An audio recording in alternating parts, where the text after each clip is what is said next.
상임위별로 보면은 일을 하고 있는 상임위가 있고 네. 일을 못 하고 있는 상임위가 있는데 국방이 어떻습니까?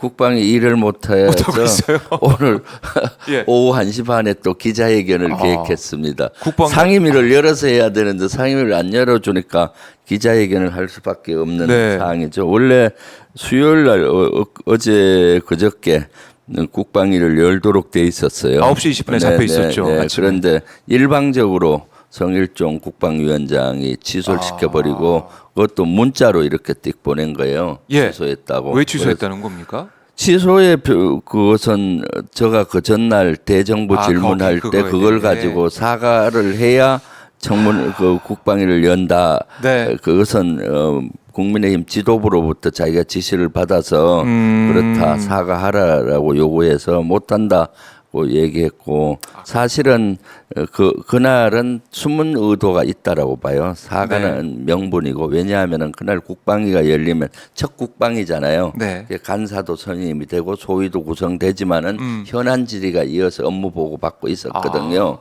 그런데 첫 업무 보고를 해야 되기 때문에 네. 해병대 사령관 김기한 사령관이 그날 참석하게 돼 있고 네. 법무관리관 유재현 법무관도 참석하게 돼 있었거든요. 핵심 피해자 2명이 참석이 예정이 돼 있었고 그렇네요. 또 특히 지금 세간에 집중되고 있는 것이 신원식 장관이 국민의힘 간사 시절에 이종섭 장관과 그 시절에 엄청난 통화를 했잖아요. 그 통화 내용이 뭔지 그런 것들을 확인을 해야 됐었거든요. 그런데 아마 그것을 방탄하기 위해서 핑계는 뭐 사과였지만은 열지 않았나 싶어요. 그날 왜냐하면 그날 청문회 국방위를 열어서 분위기를 조성하면은 네. 오후에 이제 최혜병 특검법이 그 본회의에서 도의가 되게 돼 있었기 때문에 그것을 방탄한 것이 아니냐. 그러니까 지금은 안보가 얼마나 엄중한가요? 지금 남북한의 긴장도가 최고조로 올라가 있죠. 네. 북한과 러시아가 동맹을 맺은 상태고 이런 것들을 점검해야 되는데 안보는 뒷전이고 대통령 방탄, 최혜병 방탄 이런 걸 막기 위해서 꼼수를 쓰고 있다고 보여집니다. 네. 그러면 국방위가 언제 열리게 될지는 아직 기약이 없는 겁니까? 다음 주 정도는 열어야 되는데 네. 지금 오늘 개원식조차도 보이콧했잖아요. 그러니까요. 그래서 쉽지는 않을 것 같고 하여튼 최대한 열어서 일단 이 양당 간사 선임과 소위 구성부터 해야 돼요. 시스템을 아직도 못 만들고 있어서 네. 답답합니다. 그러니까 잘 돌아가는 상임위도 있고요. 법사위나 과방위 같은 경우는 네. 정청래 법사위원장, 네. 최민희 과방위원장 이렇게 네. 돼 있는 데는 민주당이 상임위 맡고 있는 데는 일을 정말 열심히 하고 있는데 네. 국민의힘이 맡고 있는 상임위는 안 열리거나 아니면 열린다고 해도 이게 좀 속도가 많이 느리다. 네.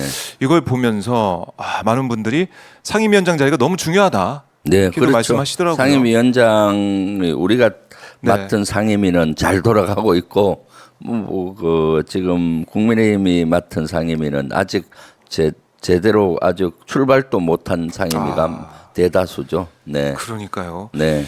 참 이 부분을 국민들이 봤을 때 답답하다고 느낄 수밖에 없는데 네. 민주당은 계속해서 일을 하자.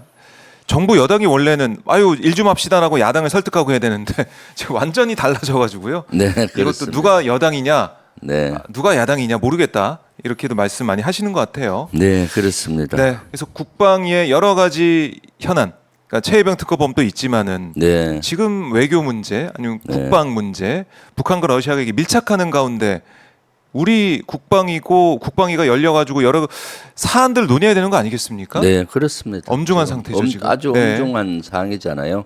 오물풍선이 거의 뭐 7차례, 9차례 가까이 이렇게 도발이 있었고 네. 뭐 GPS 도발, 미사일 도발 이런 점점 강대강으로 가고 있고 또 9.19 군사합의 효력 정지시키고 이래서 안전판도 제거된 상태이기 때문에 꼭 국방위를 열어서 따져봐야 되는데 네.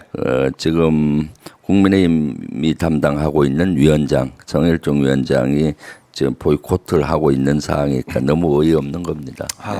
참 이 보이콧하고 있는 국민의힘 아마 이제 총선 민심에 대해서 제대로 부응하지 못하고 있다 이런 비판이 나올 수밖에 없고 최혜병 특검법이 어떻게 될지 모르겠지만은 네. 재표결할 때 이게 국민의힘 경선 지금 대표 경선을 하고 있는데요. 네.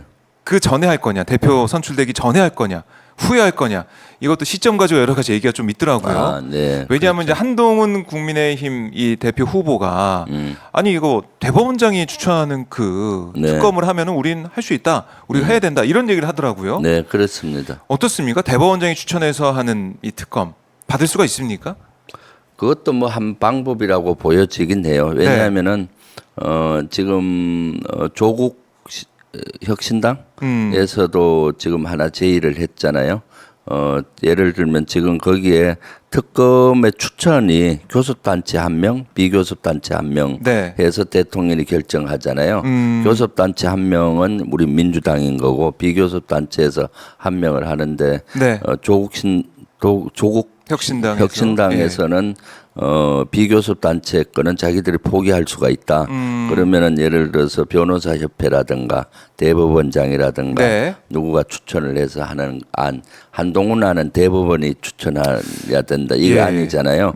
그런데 그것은 지금 따질 것은 아니고 제가 봤을 때 어떻게든 이번에 국회를 통과한 특검법을 네. 거부권 대통령 행사 못하도록 우리가 다 같이 지금 맞서 싸우는데 집중해야 돼요. 그건 나중 생각할 그 일이고. 나중 생각하는 왜냐하면 거고. 지금은 지금 법 그대로 가는 거거든요. 네. 굳이 그 일어나지도 않을 거부권 행사를 전제로 이것을 논의하는 것은 지금 상태에서는 적절하지 않은 것 같고요. 네. 지금 모두가 똘똘 뭉쳐서 이번 특검을 관철시켜서 빨리 특검이 되도록 하는 것이 중요하다라는 생각을 하고 저도 이 투쟁에 제일 앞장서려고 하고 있습니다. 서고 있습니다. 아니 그러니까 한동훈 위원장이 계속 얘기하는 것은 이거 진상 규명해야 된다. 네. 그게 국민 뜻이다 이런 얘기를 하고 있는데 그러면은 자기가 대표가 되면 이 법을 발의하고 이럴 게 아니라 네. 특검은 어쨌든 통과시킬 수 있게 노력을 해야 되는 게 진정성이 있는 거 아니겠습니까? 네, 그렇죠. 지금 특검 수용해라라고 얘기하는 것이 그렇죠. 한동훈이의 그 예. 바른 얘기인데 지금 이거는 그렇게 대법원장 안은 이 특검은 거부권 행사하고 네. 다시 법안을 만들어서 시간 하자는 끌기 같아요. 의미예요. 예. 사실은. 네. 시간 끌기 느낌이 들어가지고. 네, 그렇죠. 그럴 수도 있는 것이죠. 네. 예, 예.